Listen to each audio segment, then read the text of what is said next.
मेरा नाम एडवोकेट शिराज अहमद सिद्दीकी है। मैं लीगल विंग से ताल्लुक़ रखता हूँ कराची डिवीज़न से।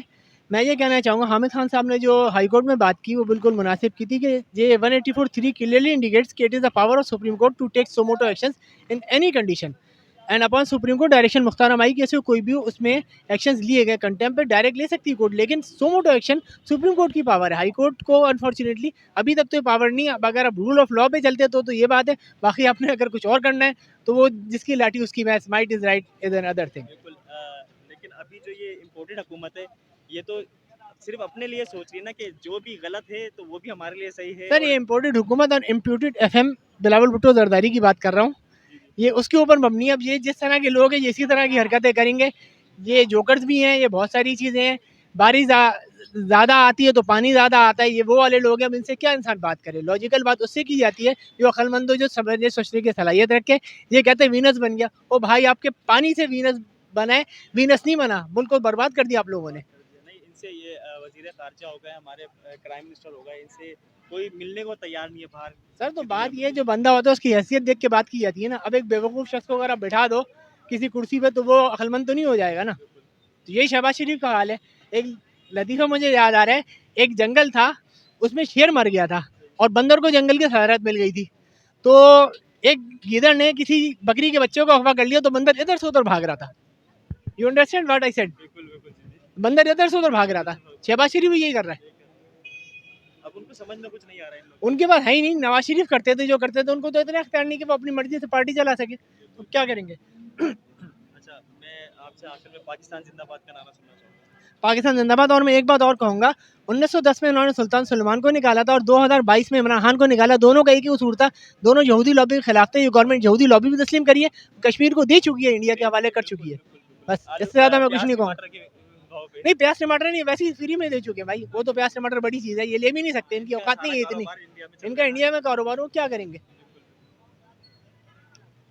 जी बोले साहब, आप कुछ कहना चाह रहे थे। अस्सलाम वालेकुम, मेरा नाम सैयद अहमद सुहैल है। मैं गुलशन इकबाल और डिस्ट्रिक्ट ईस्ट से ताल्लुक़ रखता हूँ और अभी बल्दियाती इलेक्शन में कैंडिडेट भी हूँ। इस वक्त मैं ये कहना चाह रहा हूँ कि ये जो भी कर लें, पब्लिक का मोराल और टेम्पो देखा है आपने किस तरह पब्लिक खान की एक आवाज़ पे खड़ी है। और अगर खान आज कॉल देता इस्लामाबाद ब्लॉक करने की या कुछ और तो पब्लिक उसके साथ होती। और हम एक्सपेक्ट कर रहे हैं कि जल्दी ही ये कॉल आएगी, क्योंकि ये हुकूमत नाहल इम्पोर्टेड हुकूमत ज़्यादा देर चल नहीं सकती। सिर्फ इस्लामाबाद 22 किलोमीटर की हुकूमत है। पूरा केपी, पंजाब, गिलगित बल्तिस्तान, कश्मीर खान के अंडर में चल रहा है। तो सिंध भी आ गया है। हाँ, सिंध में भी अब आ जाएगा, आया नहीं है लेकिन उम्मीद है।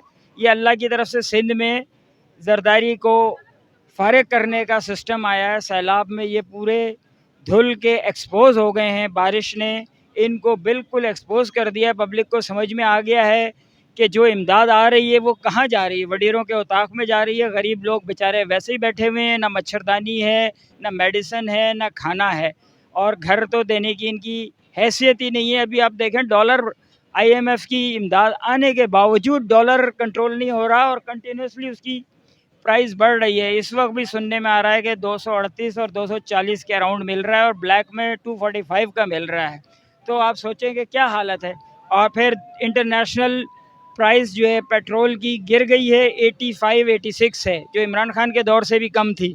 तो उसके अकॉर्डिंगली इस वक्त पेट्रोल जो है 125 रुपये का होना चाहिए था और ये 250 से ऊपर जाने की कोशिश कर रहे हैं। और बिजली बढ़ा दी है तो टमाटर 400 रुपये पे चला गया था, प्याज 200 रुपये पे। तो ये गरीब आदमी जिसकी के रोज़ाना की 1000 रुपये की भी इनकम नहीं है, वो कैसे सरवाइव करेगा। और ये तो महंगाई का नारा लगा कर आए थे अभी बिलावल साहब ने।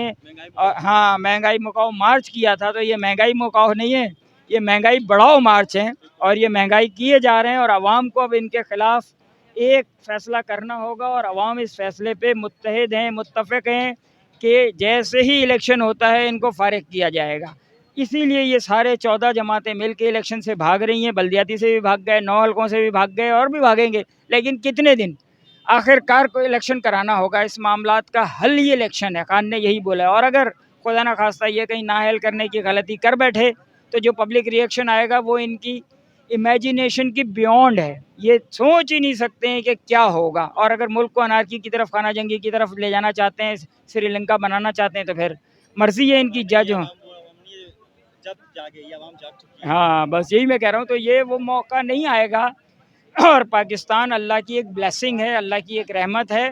तो ये कायम रहने के लिए बना है। ये चोर डाकू बदमाश जो भी वक्ती तौर पे आए हैं, वक्ती तौर पे तो अल्लाह ने फ़िरौन को भी कामयाबी दी थी, लेकिन हर फ़िरौन के लिए अल्लाह ने मूसा रखा हुआ है। तो ये अल्लाह की सुन्नत है और अल्लाह की मदद शामिल है खान के साथ, इसीलिए वो इतनी उसको पजीराई मिल रही है। अवाम इतनी अवाम निकल रही है दिन ब दिन, उसकी जो पब्लिक सेंटिमेंट है वो भी मोटिवेट हो रहा है और लोग उसके साथ खड़े हो रहे हैं। अब देखना ये है कि ये क्या करती है हुकूमत। मेरा ख्याल है कि 22 से पहले बहुत कुछ हो जाएगा। चल ठीक है। मैं पाकिस्तान जिंदाबाद का नारा सुनना चाहता हूँ। पाकिस्तान जिंदाबाद, इमरान खान जिंदाबाद।